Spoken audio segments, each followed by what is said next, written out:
It's your host Najmi Sahar from Universal Rehabilitation Clinic URC. Today we have an expert, Dr. Maruf. Okay, Dr. Maruf, first of all, introduce yourself. Assalamu alaikum everyone. How are you? It's Dr. Maruf Mahmood. I'm a pediatric physiotherapist. I'm dealing with those who have any neurological, genetic, or orthopedic issues which results in development late or any kind of physical disease. Okay doctor माँ, आज हमारा topic है down syndrome के हवाले से, जिसमें हम बच्चों में होने वाले मसाइल पर बात करेंगे। जी डॉक्टर मारूफ, मुझे आप ये बताइए, व्हाट इज़ डाउन सिंड्रोम?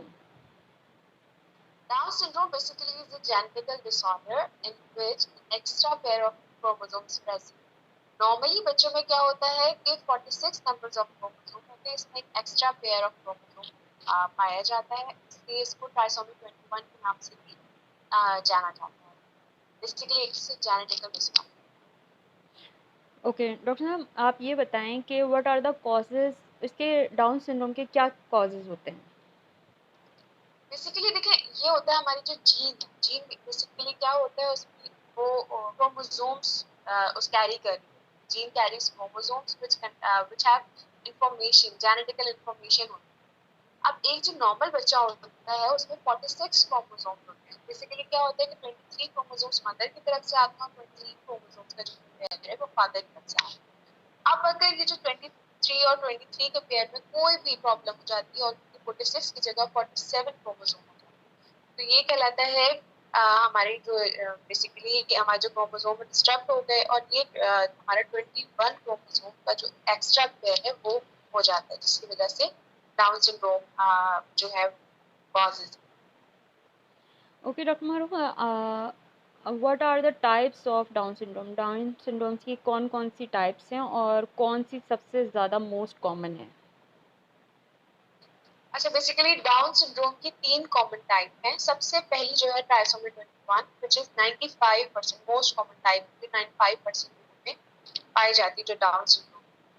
इसमें क्या होता है कि हमारा जो extra copy of chromosome 21 chromosome है, it's attached to all the cells, सब सेल के साथ अटैच हो जाता है। एक हमारे पास होती है ट्रांसलोकेशन व्हिच इज 46 क्रोमोसोम जिसमें होते हैं, इसमें वन ऑफ देम एक जो एक क्रोमोसोम होता है वो उसके साथ अटैच हो जाती है एक्स्ट्रा कॉपी।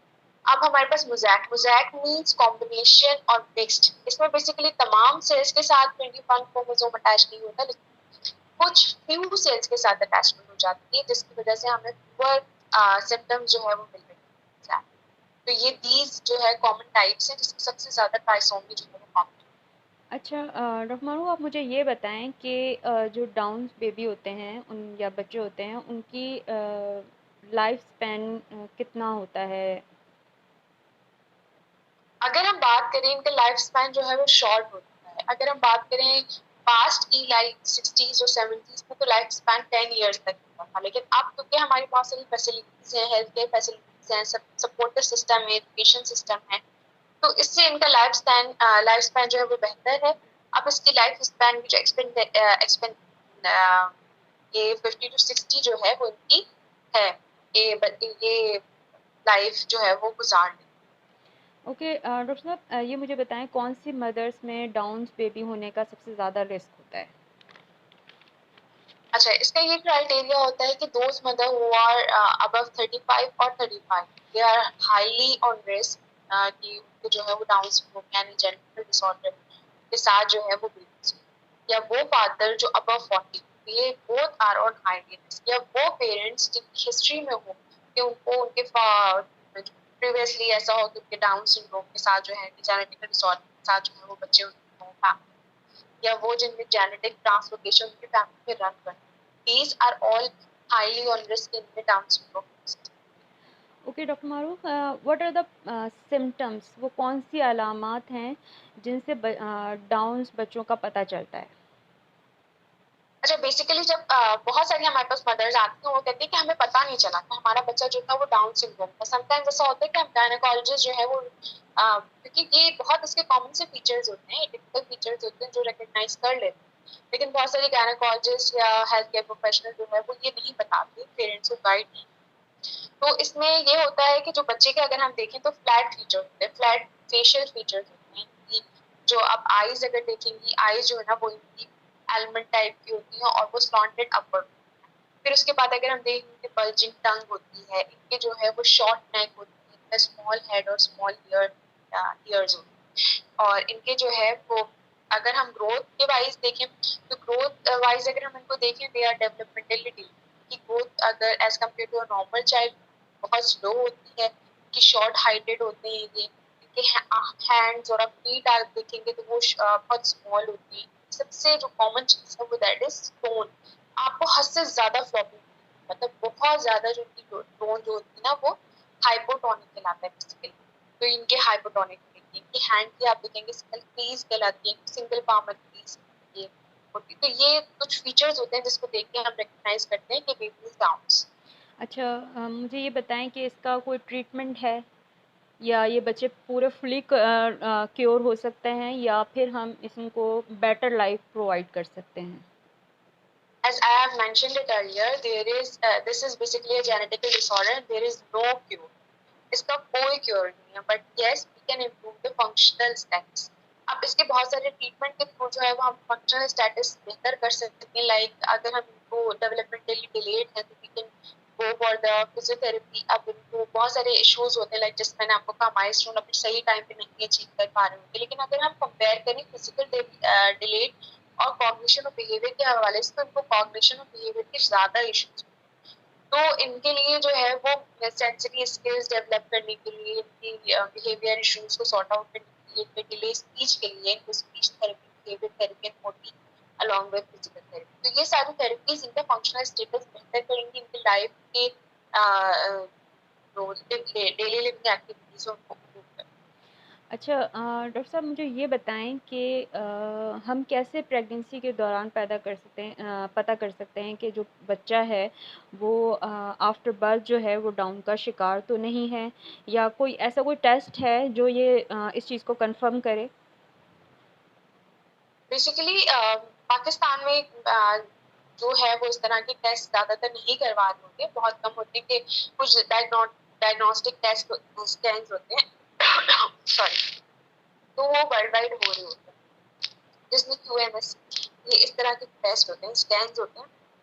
सेकेंड ट्राइमेस्टर में होता है, जिसमें पता चल जाता है कि बच्चा जो है वो उसको जेनेटिक डिसऑर्डर है या उसकी ब्रेन की डेवलपमेंट है वो ठीक नहीं। तो ये बहुत सारी चीजें होती हैं जो आपको ड्यूरिंग प्रेगनेंसी ही पता चल जाती है। लाइक एमनियोटिक फ्लूइड हो गया, प्लासेंटा जो होता है उसका कुछ मटेरियल लेते हैं, और इस तरह के डिफरेंट टेस्ट होते हैं, जिससे ब्लड टेस्ट होते हैं, कल्चर होते हैं, जिनसे पता चल जाता है during pregnancy you have a baby with down syndrome. अच्छा डॉक्टर मारो, आप ये बताएं कि क्योंकि डाउन सिंड्रोम बच्चा है तो ऑब्वियसली उसका डाइजेस्टिव सिस्टम प्रॉपर काम नहीं कर सकता, तो हम उसके लिए कोई स्पेसिफिक डाइट होती है, उसको उन बच्चों को हम कैसे जो है फीड दें और किस तरह उनको मतलब वो हेल्दी भी रहें और उनका डाइजेस्टिव सिस्टम भी है वो भी सही रहे? अच्छा, इन बच्चों का एक बहुत बड़ा इशू ये होता है, ये जो है वो कॉन्स्टिपेटेड बहुत रहता है। तो इनको जो है वो डाइट इस तरह से देनी है कि इजीली इनको डाइजेस्ट हो जाए। दूसरा, बहुत सारी डाइट्स ऐसी होती हैं जो आपके बिहेवियर को जो है वो मजीद खराब करेगी। मैंने आपको कहा इनको कॉग्निशन के बिहेवियर इश्यूज, आपने वो सारी चीजें भी देखते चलना है। लाइक आपने जो है वो इनको बेवरेजेस, शुगरी स्टफ, को जो है वो colour, flavour food, processed food, इनसे जो है आपने दूर रखना है। इनको एक हेल्दी प्लेटर जो है वो हेल्दी डाइट आपने इनको देना, vegetables, fruits, lean meets, whatever they want, जो वो खा सकते हैं आपने उनको देना। अच्छा, इनकी जैसे मैंने आपको कहा कि पूरी बॉडी ओवरऑल जो जनरलाइज मसल टोन होता है that is hypotone, low muscle tone होती है। तो इसी तरह इनको फीडिंग डिफिकल्टीज होती है, ये सॉलो इतना अच्छा नहीं कर पा रहे होते, एस्पिरेशन के चांसेस इनके हाई होते हैं। तो इस तरह से इनको जो है वो बड़ी देख देख के जो है वो, और इट वेरीज किड किड, मतलब एक बच्चा जो है वो दूसरे बच्चे से बहुत वेरी कर रहा होता है। कुछ बच्चे कोई चीज खा लेते हैं, कुछ बच्चे कुछ चीज नहीं खा रहे होते। तो जो मदर होती है उसको ज्यादा बेहतर पता होता है। लाइक इनिशियली इनको आप अगर देखते हैं कोई भी हेल्दी डाइट स्टार्ट करें, आप पहले उनको देखें कि वो बच्चा जो है वो कर पा रहा है, उसको इजीली डाइजेस्ट कर पा रहा है, उसे कोई जो है वो इश्यूज तो नहीं हो रहे, कॉन्स्टिपेशन तो नहीं कर रही। तो इस तरह से इसकी डाइट जो है वो प्लान कर सकते अच्छा डॉक्टर, आप मुझे ये बताएं कि एक बच्चा जो डाउन है उसका इलाज वक्त पर नहीं हुआ और टाइम भी गुजर गया है, फिर हम उसको क्या सही होने के उसके कोई चांसेस हो सकते हैं कि एक टाइम होता है हर चीज़ का, जिस वक़्त वो प्रॉपर ट्रीटमेंट हम दें तो उसका रिज़ल्ट काफ़ी बेटर आता है। डिले करने के साथ-साथ वो कम हो जाता है। तो क्या ऐसे कोई चांसेस हैं कि वो बच्चा सही हो सकता है या नॉर्मल गुज़ार सकता है, या बिल्कुल भी कुछ चांसेस नहीं होते? नहीं, देखिए मैं हमेशा एक बात कहती हूँ, अर्ली इंटरवेंशन बहुत ज़रूरी होती है। बच्चे को एक सही एज में लेकर आना ही, क्योंकि आपके जो 3 इयर्स होते हैं उसमें ब्रेन की जो सिनेप्सेस बन रहे होते हैं बहुत क्विकली बन रहे होते हैं। बच्चे की प्रोग्रेस बहुत अच्छी हो रही है। लेकिन जैसे-जैसे टाइम गुज़रता जाता है ना, अगर बच्चों में बहुत सारे फैक्टर्स होते हैं, लाइक अगर बच्चा खड़ा नहीं हुआ तो उसको एक जो है वो फियर ऑफ फॉल कि वो गिर जाएगा, वो उस डर की वजह से भी नहीं खड़ा पड़। जबकि बच्चा जब छोटा होता है 6 से 8 महीने का, अगर आप उसको थेरेपी से स्टार्ट करवा दें तो उसमें वो फियर वाला कंटेंट नहीं आ रहा होता है, एलिमेंट वो हमारा नहीं होता है, तो बच्चे जो है वो इजीली आराम से चीजें कर लेते हैं। तो ये जो बच्चों को जल्दी लाने का मकसद होता है वो यही होता है कि टाइम, अगर आपका लेट सपोज बच्चा 6 महीने पीछे है तो वो हम क्या करते हैं उस टाइम ड्यूरेशन में बच्चे को अप टू मार्क लाने की कोशिश करते हैं। लेकिन अगर आप बच्चे को 5 या 6 साल की उम्र में लाएंगे तो डेफिनेटली उसको बहुत सारी चीजें बढ़ जाती है। जैसे मैंने आपको कहा ना, इनिशियली बच्चे सिर्फ डेवलपमेंटली डिलेड होते हैं, आहिस्ता आहिस्ता उनके कॉग्निटिव, उनके बिहेवियर इश्यूज जो है वो सामने आते हैं। तो वो जब हमारे टाइम गुजर गया ना, तो वो बच्चा बड़ा मुश्किल से उसको टैकल करना हो जाता है, और वो थेरेपी जो है वो उस तरह से वर्कआउट नहीं कर पाती, इतनी जल्दी हमारी प्रोग्रेस नहीं आ पाती। तो इट्स बेटर कि आप बच्चों को एक ठीक एज में लेकर आए। अगर आपको पता चल गया कि आपका बच्चा डाउन सिंड्रोम है तो डोंट वेस्ट योर टाइम, आप उसकी थेरेपी जल्द से जल्द जितना आपके लिए हो सकता है आप उसको स्टार्ट। अच्छा डॉक्टर, आप ये मुझे बताएं कि जो डाउन बच्चे होते हैं, डाउन किड्स होते हैं, उनको नॉर्मल किड्स के साथ घर पे हम किस तरह कम्युनिकेट करें वो एक दूसरे के साथ, या क्योंकि ऐसे बच्चों को क्या सोशलाइज करना चाहिए या फिर अलग रखना चाहिए? क्योंकि बहुत से पेरेंट्स देखे हैं कि वो कुछ ज़्यादा ही उन बच्चों को बिल्कुल अलग कर देते हैं। तो ये क्या सही बिहेवियर है? नहीं, बिल्कुल this is very wrong practice. आपने देखिए, आपको पता चल गया कि आपका बच्चा जो है वो एक स्पेशल नीड के साथ है, डाउन सिंड्रोम है आपका बच्चा। तो आपने क्या करना, उसको बिल्कुल छुपा के नहीं रखना है। ऐसा नहीं है कि नहीं भई I can not face the society. नहीं, let him face the society, उसने एक्सेप्ट कर, आप जब एक्सेप्ट करेंगे आपका बच्चा भी एक्सेप्ट करेगा। अब उसको लोगों से मिलवाना है, उसको सोशल करना है, क्योंकि अगर आपने ये सब नहीं किया तो बच्चा आइसोलेशन में चले जाएगा, उसके बिहेवियर इश्यूज और ज़्यादा बढ़ जाएंगे। तो आपने क्या करना है, उसका सोशल स्टेटस इंप्रूव करना है। सबसे पहले तो ये घर से होगा। आपने सब, अब मैंने बहुत सारे देखा है कि बच्चे जो हैं वो सिर्फ मदर के साथ अटैच होते हैं। नो, आपको उसके कनेक्शन इंप्रूव करना है, आपको उसका फादर के साथ रिलेशनशिप अच्छा करना है, उसके बहन भाइयों के साथ। क्योंकि आप जब घर में स्ट्रॉन्ग रिलेशनशिप बनाएंगे, बच्चे को जब खेलना है तो आप उसको सिबलिंग्स के साथ, वो अपने नियर बाय जो भी सराउंडिंग में नेबर्स हैं आपके, या आपके पेयर्स हैं, या आपके फैमिली फ्रेंड्स हैं, या आपके कजन्स हैं, उनके साथ उनको मिंगल अप करें, उसको आइसोलेशन में ना डालें। बहुत सारी, मेरे पास एक मदर आती थी डाउन सिंड्रोम की मदर थी, वो बच्चा था उनका। तो उनकी ये प्रैक्टिस थी कि वो बच्चे को मिरर के सामने बिठा देती थी और ही उसको प्ले विद हिमसेल्फ, अपने आप से बच्चा खेल रहा होता था। अब वो इसलिए कर रही होती थी कि घर में बहुत सारे उनके लोग होते थे, वो जॉइंट फैमिली सिस्टम में होती थी, तो उनको बड़ी प्रॉब्लम होती थी। तो वो बच्चे को इस तरह से रखा, बच्चे को क्या हो गया, वो हैबिचुअल हो गया बच्चा ना, सेल्फ प्ले। तो उसके बाद बच्चे में इतने ज्यादा जो है वो बिहेवियर इश्यूज हो गए, वो खुद खेलने लगा, अपनी टंग पूरी बाहर निकालने लगा और इस तरह के। तो आपने बच्चों को क्या करना है, बच्चों को आइसोलेशन में डालने के बजाय उसको सोशलाइज, कि आप ही हैं जो ये सब कुछ कर सकते हैं। उसको पार्क लेके जाएं, उसको मॉल्स लेके जाएं। आप देखिए, डाउन सिंड्रोम के बच्चे बहुत कुछ कर रहे होते हैं। आप ये सब चीजें, हमारे पूरे वर्ल्ड वाइड जो है बहुत सपोर्टिव हेल्थ सिस्टम्स हैं, हमारी एजुकेशन सिस्टम अच्छे हो गए। तो ये आप अपने बच्चों के ऊपर इम्प्लीमेंटेशन करें इन चीजों की, आपका बच्चा बहुत अच्छा हो जाएगा वो। अच्छा डॉक्टर साहब, मैंने कुछ देखा है कि कुछ माएँ भी जो होती हैं, जब उनको पता चलता है कि उनका बच्चा जो डाउन है, तो वो ज़्यादातर खुद को दुनिया से काट लेती हैं और जो है वो अपने आप को खुद को ब्लेम करती हैं और बहुत आइसोलेट हो जाती हैं, मिलना-मिलाना बंद कर देती हैं। तो उनके लिए आप क्या कहना चाहेंगी? देखिए, मैं यही कहना चाहूंगी कि once you have a baby with any disease, जिसको स्पेशल नीड्स हैं, you have to accept it first. आपने डिनायल फेज से एक्सेप्टेंस में जाना। Once you will be accept, आपने एक्सेप्ट कर लिया कि yes I am having a baby like this, आपने फिर उसके बाद जो है ना वो लोगों को फेस करना। आपने घर छुप के नहीं बैठना, अपने बच्चे को छुपाना नहीं है। आपने जो है वो, if you will be strong enough, तो आप लोगों को फेस कर सकती हैं, आपका बच्चा भी लोगों को फेस करने की एबिलिटी रखता है। अगर आप ही डिमोटिवेटेड होंगी कि नहीं भाई मैं ये सब कुछ नहीं कर सकी, मैं इतना बर्डन नहीं बना उठा सकती, तो आपका बच्चा कभी भी नहीं करेगा। आपने ही बच्चे को पैदा किया है, तो आपने ये अल्लाह ने आपको चुना है, यू आर ब्लेस्ड कि आप में इतनी कैपेबिलिटी थी कि आप जो है वो ये सब कुछ कर सके, तभी अल्लाह ने आपको चुना। तो आप जो है वो उस बच्चे को लेके चलें, आपके बच्चे में प्रोग्रेस अच्छा।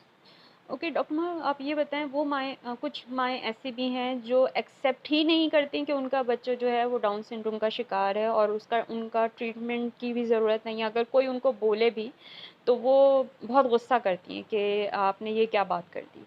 तो ऐसी मदर्स के लिए कोई ऐसा है सिस्टम है जहाँ पे माँ की काउंसलिंग की जाए कि वो इस चीज़ को एक्सेप्ट करें?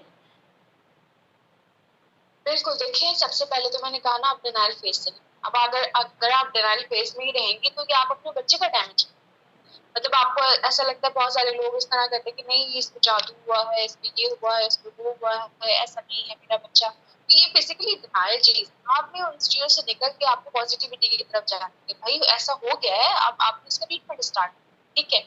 और दूसरा इस तरह के इन पेरेंट्स के काउंसलिंग सेशन में when I was working in our firm, हम लोग जो है वो वीकली क्लासेस होती थी which was the mother education.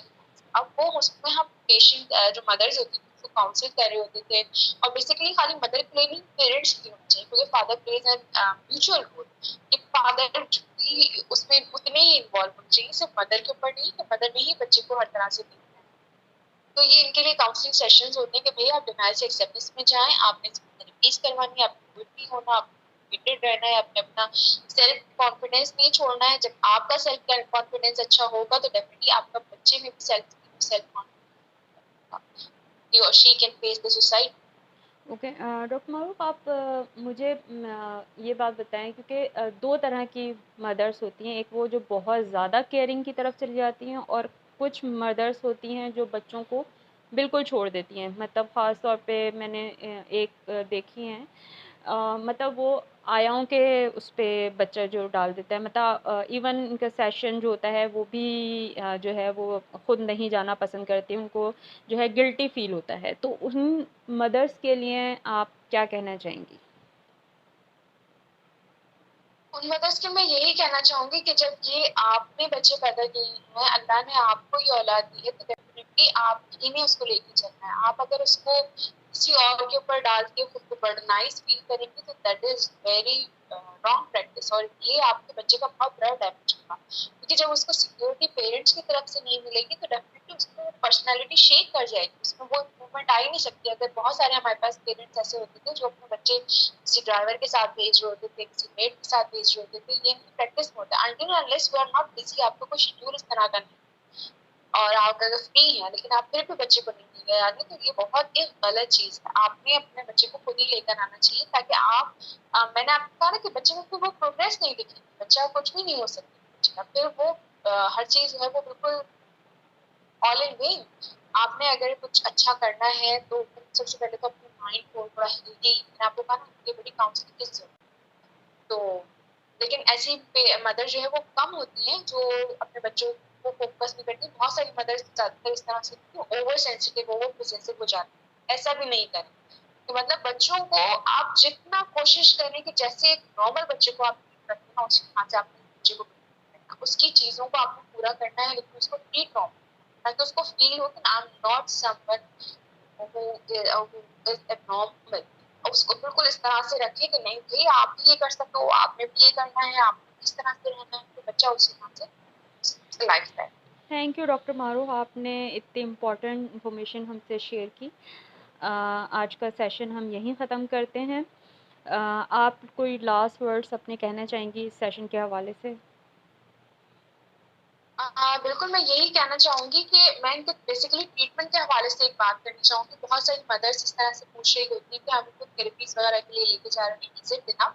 तो देखिए सबसे पहले मैं आपको दो तीन चीजें गाइड करना चाहूंगी। एक तो ये चीज कि आप इनका ट्रीटमेंट तो आप करवा रहे हैं, दैट इज फाइन। फिर आपको जो ऑर्थोसिस आपको दिए गए, जैसे मैंने आपको कहा ना प्रॉपर्टी होते हैं, लो मसल टोन के साथ होते हैं, आपने इनको जो एयरपोर्ट या एसेमोल जो दी है वो आपको वेयर करवाना, और वो तब करवाने जब बच्चा सो रहा होता है, उस वक्त करवाने को कोई फायदा नहीं होता। वेट बेरिंग वाली कंडीशन, लाइक बच्चा स्टैंडिंग कर रहा हो तो वॉकिंग कर रहा हो, उसमें आप नीम को ऑर्थोसिस आप नीम को पहना। दूसरी चीज ये है कि ये बच्चे जो है इनकी टोन इंप्रूव करने के लिए आप बहुत सारी सेंसरी स्टिमुलेशंस आप दे सकते हैं, डिफरेंट टेक्सचर से आपने डाउनवर्ड टू अपवर्ड स्ट्रोक्स आप जो है वो टोन इंप्रूव, ये आप सारी चीजें घर में कर सकते हैं, मसाज कर सकते हैं, तो एक्टिविटीज में एंगेज बेसिकली आपने रखना, वेट बेरिंग एक्टिविटीज ज्यादा करवाना, इससे इनका जो है वो हेल्थ स्टेटस भी बेहतर होगा और क्या कहते हैं इनका फंक्शनल स्टेटस होगा, क्योंकि जाहिर है बच्चों को बहुत सारी कॉम्प्लिकेशंस होती हैं, स्लीपिंग एपनी होती है, ये सोते हैं तो बार बार डिस्टर्ब रहते हैं, उठते रहते हैं, तो इस तरह जब बच्चे जो है वो फटीग आएंगे, थकेंगे, तो वो एक अच्छी नींद, अल्टीमेटली डाइजेशन होगा, उनका ईटिंग हैबिट्स जो है वो इम्प्रूव, तो इस तरह से आपको थोड़ा सा लेके चलना है, तो इंशाल्लाह आपके बच्चों में प्रोग्रेस अच्छी। Thank you doctor Maroof. I hope आज का सेशन बहुत सी मदर्स के लिए काफ़ी हेल्पफुल होगा।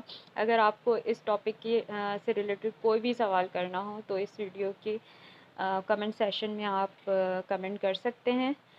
और अगर आपको कोई सजेशन देनी हो या किसी चीज़ के बारे में मालूमात लेनी हो तो आप वो भी कमेंट कर सकते हैं। इसके साथ ही अपनी होस्ट नजम सहार को इजाज़त दीजिए। हम इंशाल्लाह किसी नए टॉपिक के साथ जल्द मिलेंगे।